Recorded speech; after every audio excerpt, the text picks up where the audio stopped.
Hi, I'm Jennie Henderson Brinkman.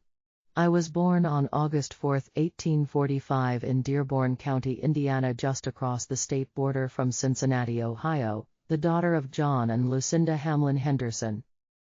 I married my beloved, George Francis Brinkman, on the 21st of July, 1867. George was also from Dearborn County and was a few years older than me, having been born on December 6, 1841.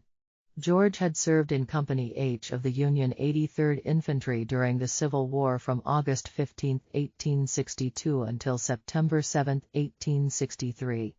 At that time he was transferred to the Veteran Reserve Corps and finished out the war, being discharged in July 1865. George always enjoyed working with wood. He was a cooper creating barrels before the war. Afterwards he worked as a cabinet maker when we were living in Harrison Township, Dearborn County. By 1880 we were living in the town of Harrison across the border in Ohio, and he was the foreman in a furniture factory.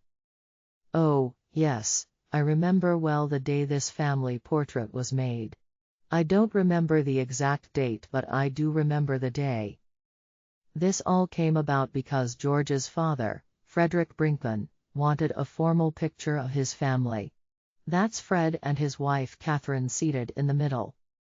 Fred had been born in Hanover, Prussia before 1820, well before Germany was created as a single country. He had made his way to America before 1840 though, and had married Catherine Myers in 1839. In Dearborn County, Indiana, of course. Most of all of our lives were spent there. That's George's brother Louis Edward on the far left and his sister Emily standing in the middle in the back with their brothers Henry and John on either side of her. And on the far right, this is my George Francis.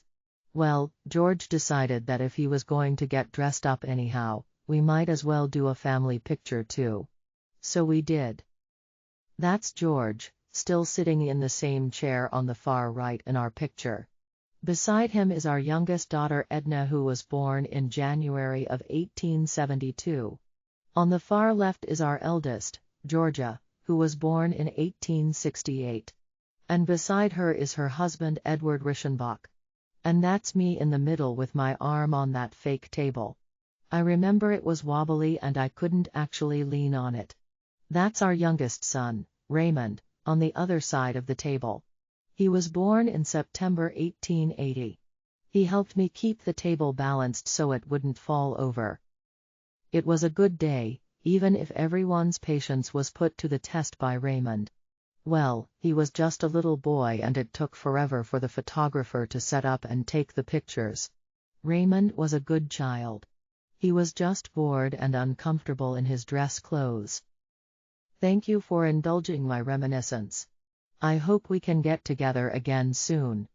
Until then, hugs and kisses.